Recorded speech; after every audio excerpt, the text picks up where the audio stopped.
안녕하세요. 책 읽는 여우입니다. 오늘 소개해드릴 책은 샘혼 지은이의 적을 만들지 않는 대화법입니다. 저자 샘혼은 비즈니스 커뮤니케이션 전문가이자 컨설팅, 강연, 워크숍, 저술 등 왕성한 활동을 하며 사람들과 소통해 왔는데요. 여러 권의 베스트셀러 중 이 책은 2008년 국내 출간 이후 16년이 지난 지금까지도 화술 협상 분야에서 최고의 책으로 극찬받고 있습니다. 작년 겨울에 15주년 특별기념판으로 갈매나무에서 개정판이 나왔더라고요.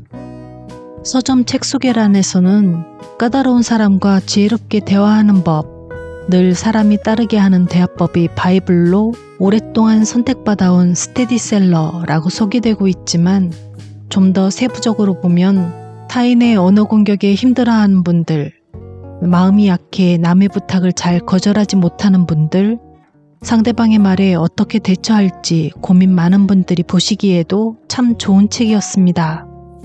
그 외에도 이 책은 원하는 것을 더 많이 얻는 대화의 기술이나 사람을 얻는 방법들과 같은 실용적인 내용도 담고 있는데요. 영상에서는 그중 일부를 읽어드리도록 하겠습니다. 그럼 적을 만들지 않는 대화법 함께 들어보실까요?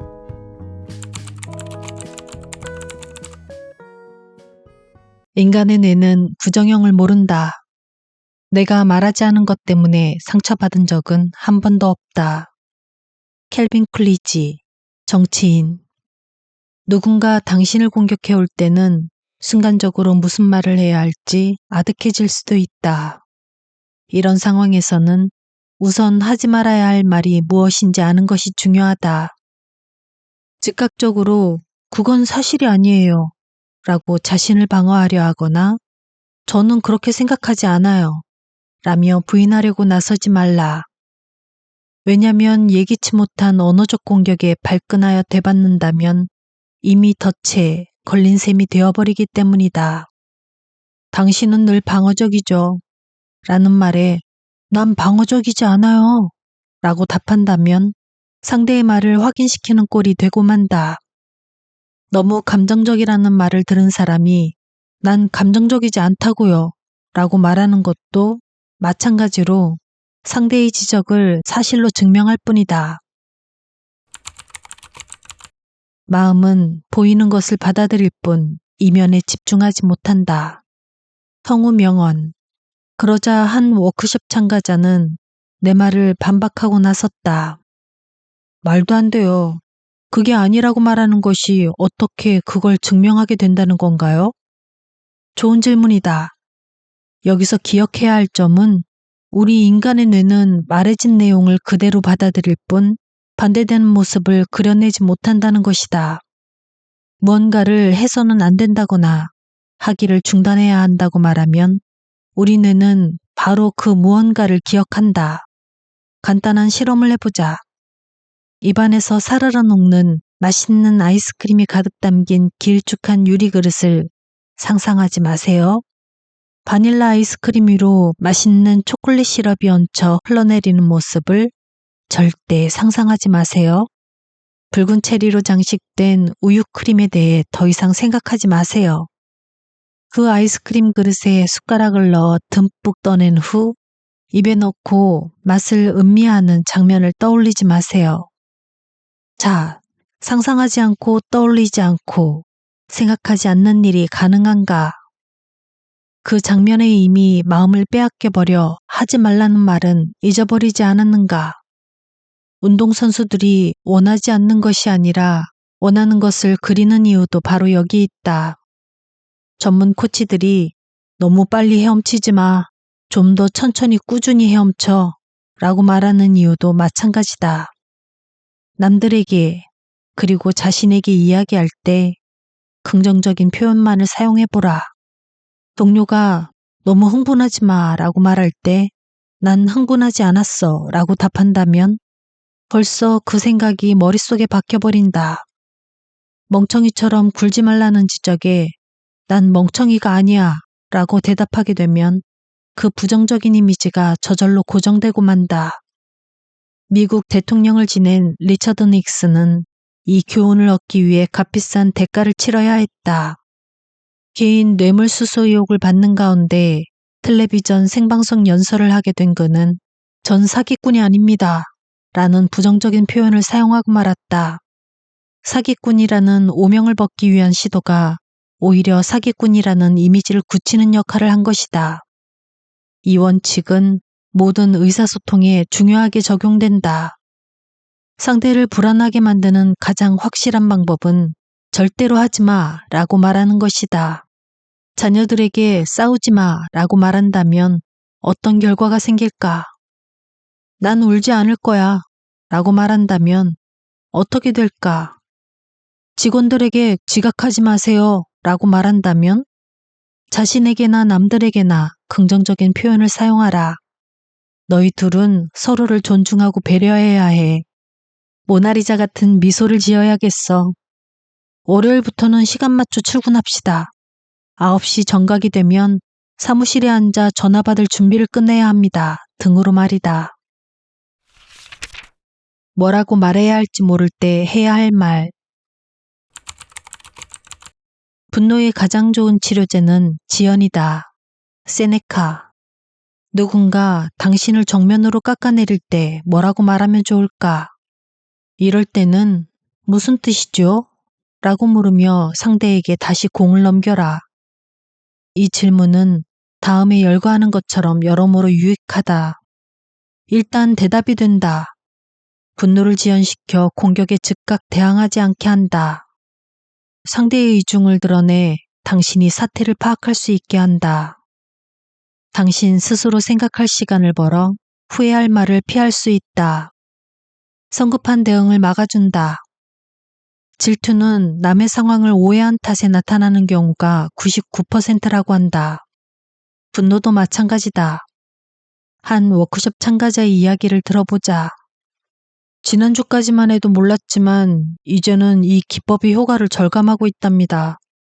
전 반년 전에 승진했고 이제는 동료들을 주의하는 입장이 되었어요. 조심스러운 상황이죠. 그런데 지난 금요일 퇴근 시간 직전에 제가 좋아하는 직원 하나가 방으로 들어와 문을 닫고 자리에 앉더니 제가 상사로서 최악이라고 말하더군요. 참가자는 말을 이어갔다. 전 충격을 받았어요. 사람 대하는 데는 자신 있다고 생각해 왔거든요. 전 최선을 다하고 있다고 설명하려다가 그건 결국 변명에 불과하리라는 걸 깨달았죠. 그래서 그게 대체 무슨 말이냐고 되물었어요. 그랬더니 이제는 일이 어떻게 진행되는지 아무도 모른단 말입니다. 몇 주 동안이나 전체 회의가 없었잖아요. 라고 말하더군요.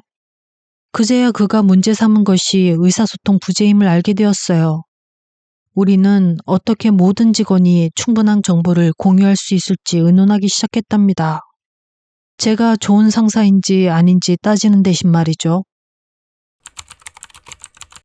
모든 논쟁은 누군가 무지하기 때문에 일어난다. 루이스 브랜다이스, 미국의 법률가. 어느 날 한 친구가 내게 전화를 걸어와 고맙다고 인사를 했다. 16살짜리 아들 녀석이 씩씩대며 방으로 들어오더니 내가 너무 밉고 자기 엄마가 아니었으면 좋겠다고 하지 뭐니. 얼마나 놀랐는지 몰라. 제일 먼저 떠오른 생각은 은혜도 모르는 녀석 얼마나 힘들게 키웠는데 이런 소리를 하는 거야? 였지. 하지만 그런 말을 해봤자 소용없을 거라는 내 말을 기억하고 대신 도대체 무슨 일이니? 라고 되물었어. 그랬더니 울먹거리면서 친구들은 다 모여서 밤새도록 노는데 저만 집에 와야 하잖아요. 이건 불공평해요. 라고 말하는 거야. 아이가 화난 진짜 이유를 알고 나자 난 아이가 친구 집에서 자지 못한 이유는 다음날 아침 일찍 하키 시합을 가야 했기 때문이라고 설명할 수 있었지. 도대체 무슨 말이니? 라는 질문 덕분에 난 벌컥 화를 내는 대신 아이와 차분하게 이야기를 나누고 이유를 파악할 수 있었단다. 무지는 자발적인 불행이다. 무명씨. 다음 일화를 보면 문제 상황의 원인을 찾아내는 것이 왜 그토록 중요한지 좀 더 분명해진다. 비 오는 주말을 보내고 한 선생님이 학교로 출근해 보니 교실 한가운데 무릉덩이가 생겨나 있었다. 수희에게 전화를 걸었더니 곧 달려와서 바닥을 닦아냈다. 다음 날에도 똑같은 일이 되풀이되었다. 사흘째에 다시 무릉덩이를 발견한 선생님이 관리 책임자에게 전화를 걸었다. 사흘째 같은 일이 반복되는군요. 좀 오셔서 해결해 주시겠어요?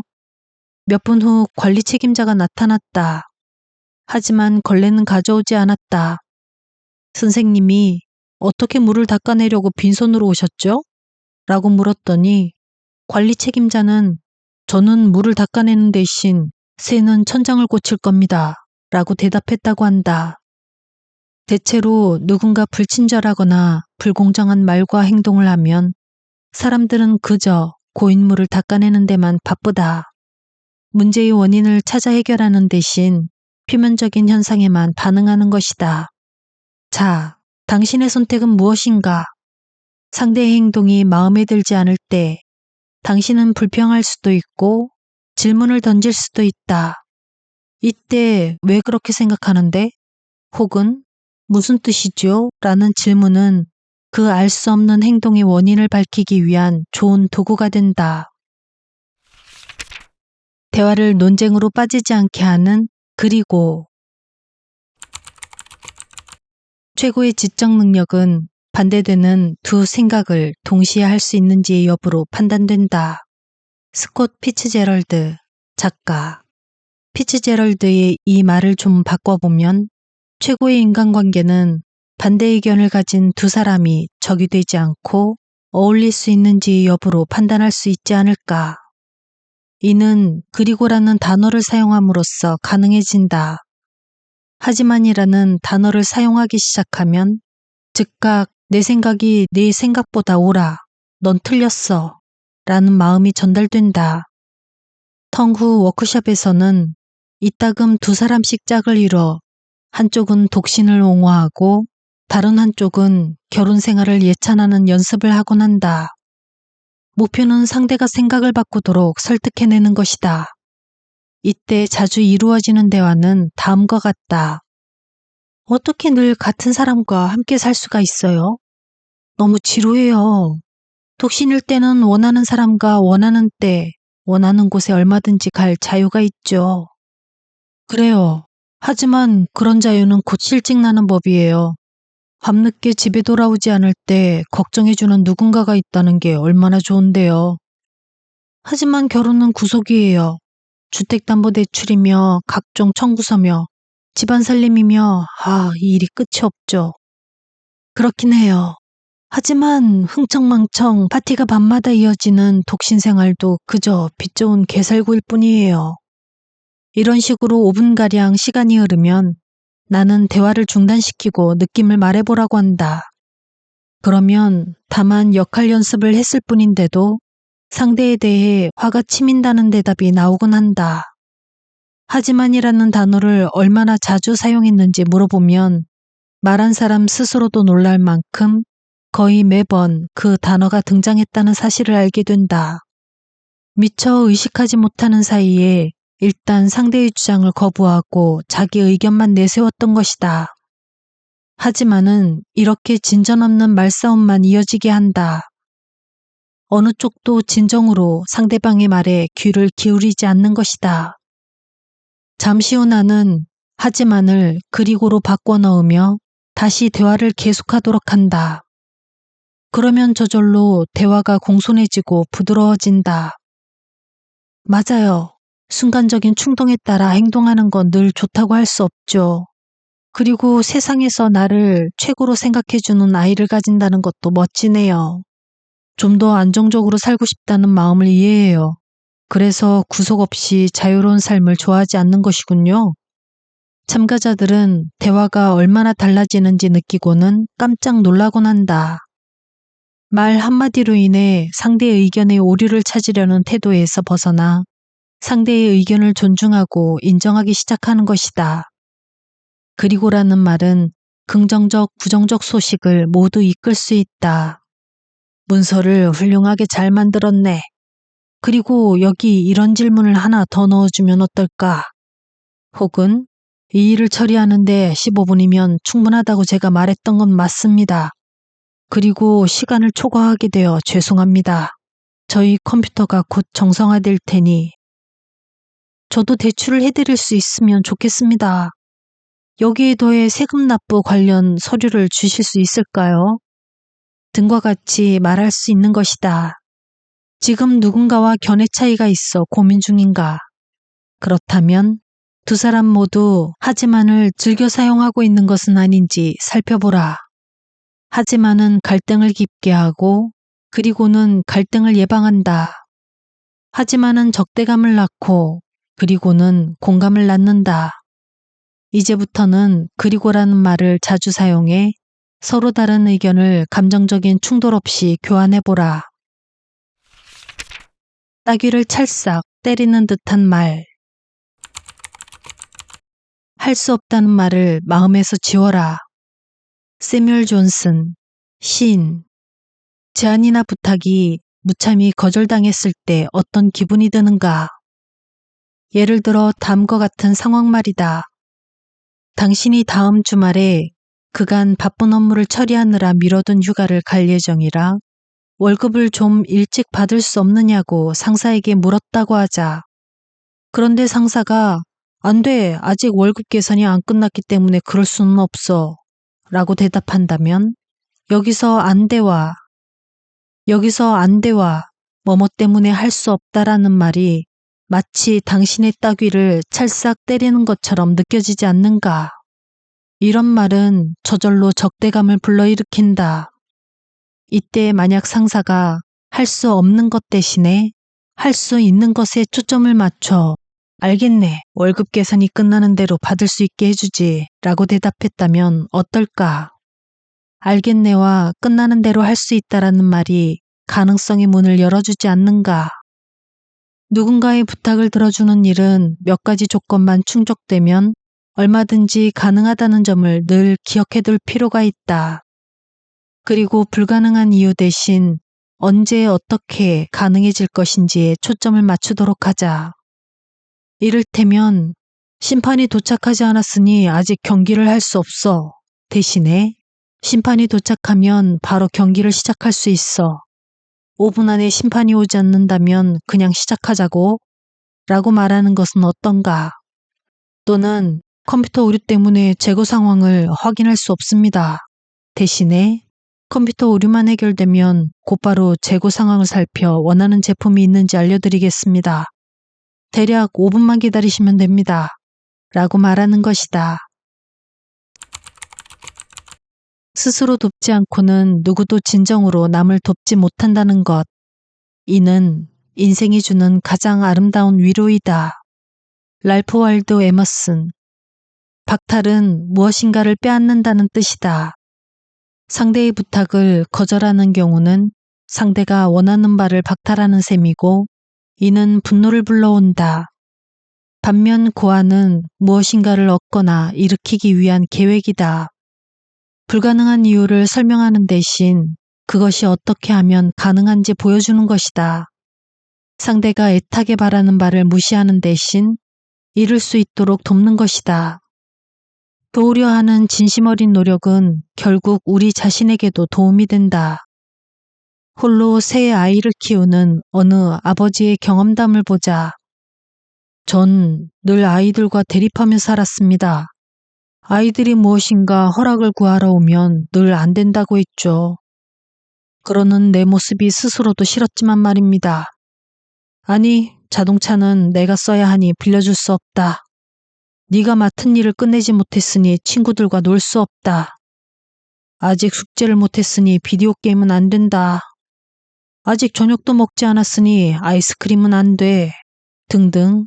하지만 텅우 워크숍을 듣고 굳이 그럴 필요가 없다는 것을 깨달았습니다. 그래서 뭐뭐 하기만 하면이나 뭐뭐 한 후에 라는 표현을 사용하기 시작했습니다. 그래, 내가 장을 봐서 돌아온 후라면 자동차를 가지고 나가도 좋다. 네가 맡은 일을 끝내기만 하면 친구들과 얼마든지 놀아도 좋아. 숙제를 마친 후에는 비디오 게임을 해도 좋고 말고. 저녁 식사가 끝나면 아이스크림을 먹어도 된단다. 이렇게 바뀐 거지요. 최후 통첩을 하기 전에 따져봐야 할 6가지. 신이여, 고칠 수 없는 일은 의연히 받아들이는 여유로움을, 고쳐야 하는 일은 기필코 고치는 용기를, 그리고 그 2가지 일을 구별하는 지혜를 주소서. 라인홀트 니부어, 신학자. 생각하기도 싫은 사람이나 상황을 떠올려보라. 그리고 다음 6가지 기준을 적용하여 과연 그 싫은 마음을 드러내는 것이 현명할지 아니면 위험할지 판단해보라. 첫째, 사소한 일인가? 판매 담당 직원이 당신을 자기라고 부르는 것이 마음에 들지 않는다고 하자. 우선 스스로에게 물어보라. 이것 때문에 저 사람을 2번 다시 보고 싶지 않은 정도인가? 둘째, 지속적인 일인가? 물론 당신을 자기라고 부르는 소리를 하루에 20번 이상 들어야 한다면 문제의 심각성은 커진다. 이런 상황이라면 판매 담당 직원과 직접 이야기해 볼 필요가 있다. 셋째, 이 일의 전후 상황은 어떻게 되는가? 고려해야 할 상황을 살핀다. 이를테면 당신은 출근한 지 겨우 1주밖에 안 되었지만 판매 담당 직원은 20년의 경력을 가졌을 수도 있다.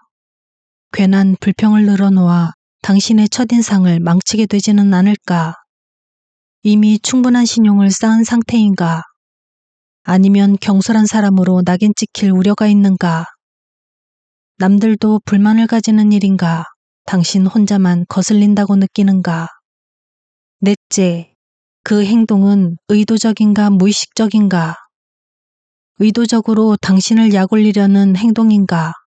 아니면 애정과 관심의 표현인가? 다섯째, 변화 가능성이 있는가? 판매 담당 직원이 자기 행동을 고칠 수 있을까? 늘 동료 여직원들을 자기라고 불러온 그 사람이 당신한테만 다른 호칭을 사용하는 일이 쉬울까? 난 늘 그래왔다고. 그러니 설사 마음에 들지 않는다 해도 그냥 받아들여. 라는 반응이 나올 수도 있다. 돼지에게 노래를 가르치려 들지 말라. 당신은 시간을 낭비할 테고 돼지도 괴로움을 겪을 테니까 라는 낙서를 본 적이 있다. 자기라는 말을 쓰지 못하게 하려는 노력이 결국 돼지에게 노래를 가르치려는 꼴은 아닐까. 여섯째, 단기적 승리가 장기적 손실을 불러오지는 않을까. 정면 대결을 시도한다면 어떤 일이 벌어질까? 이길까? 아니면 지게 될까? 더 큰 목표를 위해 사소한 문제는 무시하고 가는 편이 좋지 않을까? 라는 질문을 던져보라. 일찍이 조지 패튼 장군은 위험부담을 계산해 감안하라. 무작정 돌격해서는 안 된다. 라고 하였다. 이 다리를 건너가는 대가로 직장 동료와의 관계가 껄끄러워질 수도 있다. 혹시 이는 원치 않는 비용이 아닌가? 양발을 다 넣고 물 깊이를 재는 것은 바보뿐이다. 아프리카 속담. 6가지 기준을 근거로 당신은 지금 입을 열어야 할지 아니면 잠자코 있어야 할지 결정할 수 있다. 기준을 하나하나 살피며 물 깊이를 재다 보면 극히 사소한 일이라는 결론이 나올 수도 있다. 혹은 더 이상 부당한 대우를 견디면 안 되고 남들에게도 이 사실을 알려야 한다는 판단이 나올 수도 있다. 요점은 어느 쪽이든 충분한 고민을 거친 후 행동에 옮겨야 한다는 것이다. 내 친구 한 명은 이 전투 기준을 활용해 몇 년 동안이나 거슬렸던 문제를 해결하는 방법을 찾았다고 한다. 로버트라는 이름의 친구는 약칭인 봅이나 로브로 불리면 늘 속이 상했다고 한다. 이제는 그렇게 불릴 때 그 사람을 다시 만날 것인지까지 생각한다고 한다. 그리하여 그는 이제 다시 볼 사람이 아니라면 그냥 무시한다. 반면 계속 보아야 할 사람이라면 절 로버트라고 불러주시면 좋겠습니다. 라고 분명히 이야기한다. 모두가 세상의 변화를 꿈꾼다. 하지만 자신의 변화를 생각하는 이는 아무도 없다. 레프 톨스토이, 소설가. 당신을 불편하게 불행하게 만드는 상황을 생각해보라. 그 상황에 대해 당신이 할 수 있는 일은 다음 세 가지다. 첫째, 남을 변화시키는 것. 이렇게 할 수 있는 가능성은 극히 희박하다. 둘째, 상황을 변화시키는 것. 사표 내기, 이혼, 자퇴 등 극단적인 행동을 하기 전에 먼저 이것이 내가 원하던 변화인가? 라고 스스로에게 물어보라. 아니라는 답이 나온다면 그 행동은 순간적인 충동에 불과하다. 그 상황에서 서둘러 빠져나오는 행동은 결국 또 다른 고통으로 이어질 가능성이 높다. 셋째, 자신을 변화시키는 것. 언제나 가능한 또한 효과도 좋은 방법이다. 더 단호한 모습으로든 긍정적인 면에 더 초점을 맞추는 방향으로든 자신을 변화시키는 과정을 통해 남이 당신을 대하는 방식까지도 바꾸게 되는 경우가 많다. 결국 상황도 호전된다. 자신을 바꾸면서 주변 세상까지도 바꾸게 되는 것이다. 작가 마르쉘 프루스트는 새로운 풍경을 찾는 대신 보는 눈을 새롭게 하라고 권했다. 행동의 결과를 감당하기 어렵다면 새로운 눈을 가져야 할 시간인지도 모른다. 다시 말해 지금 그대로의 풍경을 새로운 눈으로 바라봄으로써 괴로운 상황에서 벗어나는 것이다. 관계를 망치지 않고 부탁을 거절하는 기술. 겸손한 사람이 되기 위해서 남의 발밑에 깔릴 필요는 없다. 마야 안젤루, 시인. 개인적, 직업적 관계를 망치지 않고 부탁을 거절하는 기술이 필요할 때 다음 4가지를 참고해보자. 첫째, 잠깐 생각할 시간이 좀 필요해 라고 말하기. 얼떨결에 떠맡은 일 때문에 나중에 크게 후회한 경험이 있다면 앞으로는 덥석 책임을 맡지 않겠다고 결심하라. 당장 대답을 요구하면 거절하기 어렵다는 것은 상식이다. 상대의 밀어붙이기 술수에 말려들지 말라. 혼자서 조용히 상황을 판단할 여유를 가져야 한다. 물론 그렇다고 무조건 거절하라는 것은 아니다. 다만 하루아침에 단호한 태도가 만들어지지는 않기 때문에 이런 단계는 꼭 필요하다. 즉각적이고 자동적으로 승낙하는 대신 한 번 더 생각할 기회를 얻는 것이다. 둘째, 아니야와 그래를 동시에 말하기. 부탁받은 것은 거절하되 대안을 대시하는 방법이다. 글렌이라는 사람이 동호회 총무일을 제안받았다고 하자. 그러면 총무일은 거절하되 다른 일을 맡겠다고 할 수 있다. 예를 들어 집에서 여가 시간에 할 수 있는 월간 소식지 편집 일을 맡는 것이 그렇다. 셋째, 아니야 라고 말하고 다른 방법으로 문제를 해결하기. 당신은 일을 맡을 상황이 안 되지만 역할을 맡아 잘 해낼 다른 사람을 추천하면 어떨까? 당신의 경험을 전해주며 그 사람을 도울 수도 있다. 넷째, 죄의식 없이 단호하게 아니야 라고 말하기. 늘 그래 라고 말해왔다면, 그래서 늘 후회해왔다면 거리낄 것 없이 아니야 라고 말할 권리가 있다. 날 그렇게 인정해줘서 고마워. 아쉽지만 저녁 시간과 주말은 가족을 위해 쓰기로 약속해서 말이야. 라고 용기를 내어 말해보라. 당신에게 가장 중요한 것을 따르라. 당신의 시간, 돈, 에너지, 도움을 요청하는 부탁에 대해 NO 라고 말할 때마다 다른 무언가에는 YES라고 대답하는 셈이다. 매기 베드로시언, 작가 겸 컨설턴트. 이야기가 이쯤에 이르면 부탁을 거절했을 때 상대가 화를 내면 어떡하죠? 라는 질문이 꼭 나온다. 인생은 해야 할 일의 목록을 넘어선다는 책을 쓴 매기 베드로시언은 어떤 상황이든 NO 뒤에는 YES가 있으며 이 점을 기억한다면 마음이 편해질 것이라 설명한 바 있다. 한 가지 일을 거절하면 당신은 또 다른 일을 할 수 있게 되기 때문이다. 모든 사람에게 모든 것을 다 해주려다가 결국 제일 중요한 사람에게 아무것도 해주지 못한 적이 한 번쯤은 있을 것이다. 당신에게 가장 중요한 것은 무엇인가? 시간과 에너지는 한정된 자원이다. 그 소중한 자원을 사소한 곳에 헛되이 쓰지 말자. 우선순위가 분명해지면 거기에 쓸 시간을 빼앗는 일에 대해서는 미안해 라고 거절할 수 있어야 한다. 한 여성은 오랫동안 자기를 괴롭혔던 어머니에게 아니 라고 말할 수 있게 되었다면서 내게 감사 인사를 전해왔다. 우리 어머니는 죄의식을 느끼게 하는데 천재적이에요. 매일 전화해 무언가를 요구하지요. 전 차마 거절할 용기가 없어 늘 녹초가 된답니다. 지난주에는 쇼핑센터에 태워다 달라고 하시더군요.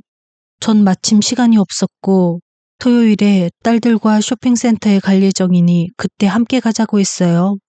어머니는 늘 그랬듯 신세한탄을 하기 시작했죠.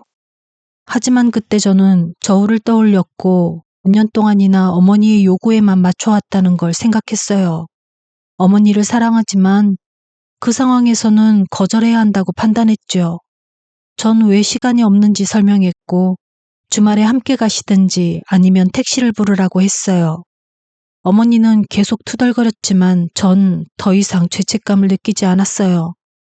그건 저울의 균형을 맞추는 행동이었으니까요. 중시하는 것이 없다면 하잘것없는데 넘어가고 만다. 무명씨. 그 말이 옳습니다. 라는 마법의 표현.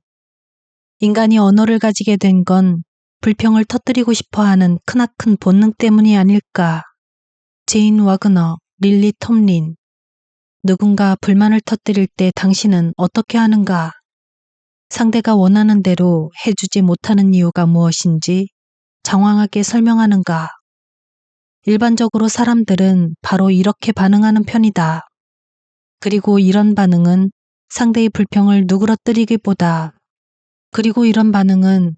불평을 누그러뜨리기보다 오히려 악화시키기 일쑤다. 왜냐하면 설명은 곧 변명으로 받아들여지기 때문이다. 게다가 설명이 충분치 못하다는 생각에 불만은 한층 커진다. 설명하는 것처럼 큰 시간 낭비는 없다. 벤자민 디즈레일리. 지금부터는 누군가의 불평을 듣게 되면 그 말이 사실인지 아닌지 생각해보라. 그리고 어쨌든 사실이라면 그 말이 옳습니다. 라는 마법의 표현을 동원하라. 화난 사람들은 대개 나름의 논리적인 이유를 갖고 있다. 그럴 때는 뭐가 잘못되었는지 구구절절 확인하기보다 그 말을 인정하고 어떻게 해결해야 할 것인지를 말하는 편이 훨씬 효과적이다. 설명은 입씨름을 연장시키는 반면 동의와 인정은 입씨름을 막아준다. 불평에 대해 설명으로 대응하는 것은 백해무익하다. 여기서 필요한 것이 3A 방식이다. 동의하기, 사과하기, 행동하기. 아무리 큰 실수를 저질렀다 해도 돌이켜보고 회복할 수 있는 순간은 있기 마련이다. 펄벅. 최근 우연히 3A 방식의 효과를 목격할 기회가 있었다. 예약을 하고 병원에 갔는데 대기실이 온통 만원이었다. 간신히 빈자리를 찾아 앉아 1시간을 꼬박 기다렸지만 대기인 수는 도무지 줄어들 기미가 없었다. 신문이며 잡지를 뒤적이다가 하품을 하며 연신 시계를 쳐다보던 뚱한 표정의 한 남자가 결국 일어나 접수대로 다가갔다. 네, 손님 무슨 일이죠? 접수 직원이 물었다. 대체 어찌 된 거죠? 3시 예약을 했는데 4시가 되도록 아직 의사 얼굴도 못 봤단 말입니다. 진료가 지연되는 이유를 설명하는 대신 접수 직원은 바로 3A 방식을 도입했다. 어그리, 동의하기. 손님 말씀이 옳습니다. 3시 예약이 맞습니다. apologize, 사과하기. 이렇게 오래 기다리게 죄송합니다. 수술이 길어지는 바람에 의사 선생님이 외래 진료를 못하고 있습니다. act, 행동하기. 제가 수술실 쪽에 연락해 얼마나 걸릴지 알아보겠습니다. 양해 부탁드립니다. 다시 한번 죄송합니다. 남자는 더 이상 불평하지 못하고 자리로 돌아올 수밖에 없었다. 잘못을 인정하고 사과하는 상대 앞에서 대체 무슨 말을 더 할 수 있겠는가? 왜 잘못되었는지 설명하는 시간보다는 해결하는 시간이 더 짧은 법이다. 헨리 워즈워스 롱펠로, 시인. 그렇다. 변명하지 말고 곧바로 행동에 나서라. 어째서 잘못되었는지 길게 설명하면서 시간을 보내지 말고 그 시간에 일을 바로잡는 것이다. 워크숍에서 내가 이 말을 하자 한 신사가 허탈한 웃음을 지었다. 지난 금요일에 이걸 알았어야 했는데 말입니다. 그날 함께 저녁을 먹기로 하고 아내를 데리러 갔죠. 제 시간에 출발하긴 했지만 길이 꽉 막혀 보통 때보다 시간이 한 3배나 더 걸렸어요. 우리는 계속 말다툼을 벌였고 결국 전 폭발에 안에 들어 차에서 내리라고 고함을 질렀지요. 기대했던 저녁 식사가 엉망이 된 겁니다. 그때 3A를 알았더라면 전 당신 말이 맞아요. 5시 30분에 오기로 했죠. 기다리게 해서 미안해요. 고속도로에 사고가 났는지 완전히 꽉 막혀 있었는데 이제부터 당신하고 약속했을 때는 길이 막혀도 제 시간에 도착하게끔 더 일찍 출발할게요. 라고 말했을 텐데요. 일이 안 풀릴 때 스스로에게 건네야 할 말. 우리가 가진 최고의 자유는 자신의 태도를 선택할 수 있는 자유이다. 빅터 프랭클, 정신분석학자. 일이 잘 안 풀릴 때 당신은 스스로에게 무슨 말을 하는가? 수년 전 나는 정부 조직을 상대로 워크숍을 진행한 적이 있다. 그때 만난 어느 팀장은 인력이 부족한 상태에서 과중한 업무에 시달리는 상황이었다. 사무실 문이 열리기 전부터 수십 명이 서류를 들고 줄을 서 기다리는데 그나마도 정상적인 업무 진행 속도에서 1년 반은 뒤처져 있다고 했다. 그런 스트레스 상황을 어떻게 견뎌내느냐고 물었더니 그 팀장은 철학이 필요하지요? 라고 대답했다. 현명한 대답이다. 그 이후 나는 관리자를 만날 때마다 철학이 무엇이냐고 묻곤 한다. 철학이 삶의 핵심임을 깨달았기 때문이다. 니체도 살아야 하는 이유를 가진 사람이면 어떤 시련도 이겨낸다 라고 하지 않았는가? 당신의 그 이유는 무엇인가? 사람과 시간의 압박 아래서 긍정적인 태도를 가지려면 분명 철학이 필요하다. 그 철학이 당신을 방해하지 않고 도와주게끔 하는 감정적 반응이 일어나도록 해야 한다. 부정적인 일이 일어나면 즉각 건설적인 철학이 개입해 마음의 평정을 되찾게 만드는 것이다. 인생은 카드게임과 같다. 당신을 게임판에 들인 손은 운명이지만 당신이 게임하는 방법은 자유의지이다. 자와할랄 네루. 일이 잘 안 풀릴 때 공통적으로 나타나는 자동적인 반응은 왜 하필 내가다. 그러나 이런 식으로 분노에 치중하며 운명을 탓하게 되면 계속 희생양이 된 느낌을 가질 수밖에 없다. 세상은 선량한 사람만이 시련을 겪는 가혹한 곳이라 보게 되는 것이다. 반면 좋은 점은 무엇이지? 라는 질문을 던지게 되면 긍정적인 게임이 시작된다. 누구나 경험해 본 적이 있겠지만 나쁜 일에는 좋은 일도 따라오는 법이다. 물론 그렇다고 나쁜 일이 좋다는 뜻은 아니다. 다만 나쁜 일의 결과로 긍정적인 효과를 얻어내자는 것이다. 좋은 일이 늘 분명하게 드러나는 것은 아니다. 하지만 열심히 찾는다면 반드시 나타나는 법이다. 작가 댄 밀먼은 평범한 순간은 없다라는 책에서 우리가 당면한 모든 일들이 영혼을 단련하는 훈련이라고 말한 바 있다. 그리하여 소소한 일상에 파묻히지 말고 그 일상을 통해 스스로 빛나야 한다고 강조하였다. 그의 이야기를 들어보자. 죽는 순간 삶의 모든 순간이 눈앞을 스쳐갈 것이다. 1초도 안 되는 짧은 시간 동안 수많은 일을 돌이켜보면서 우리 의식은 2가지 질문을 던지게 된다. 그 순간에 나는 좀 더 용기를 낼 수 없었나? 좀 더 많은 사랑을 보여줄 수 없었나? 위기의 순간에 도움이 될 자신의 철학을 공개해준 워크숍 참가자들도 많았다. 실망의 순간에 아, 좋아. 탄성을 지른다는 스포츠 코치도 있었고, 고약하게 구는 손님에게 요리를 더 천천히 준비해서 실컷 기다리게 만들어야지 라고 복수하는 대신 제대로 예절을 가르치는 부모도 만나지 못한 운 나쁜 사람이군 이라며 손님을 불쌍하게 여긴다는 식당 주인도 있었다. 많은 이들의 철학은 내가 대접받기를 원하는 대로 상대를 대한다 라는 원칙으로 정리할 수 있다. 작가 수잔 제퍼슨은 어려움을 만날 때마다 난 해결할 수 있어 라는 말을 되뇌라고 권한다. 이 말이 일종의 주문이 되어 마음을 가라앉힌다는 것이다. 할 수 있다는 표현은 분명 자신감도 북돋을 것이다. 상담 컬럼니스트 앤 랜더스는 시련을 삶의 필연적인 부분으로 보고 이건 결국 지나가 버릴 일이야 라고 중얼거리라고 한다. 낙담은 희망을 잃은 상태이다. 낙담에 빠지지 않으려면 현재 겪는 일이 일시적이며 더 나은 내일을 기대할 근거가 충분하다는 점을 기억해야 한다. 외적인 사건으로 괴롭다면 그 고통은 사건 자체가 아니라 사건에 대한 당신의 생각에서 비롯된 것이다. 당신의 생각은 언제나 당신 스스로 뒤집을 수 있다. 마르쿠스 아우렐리우스.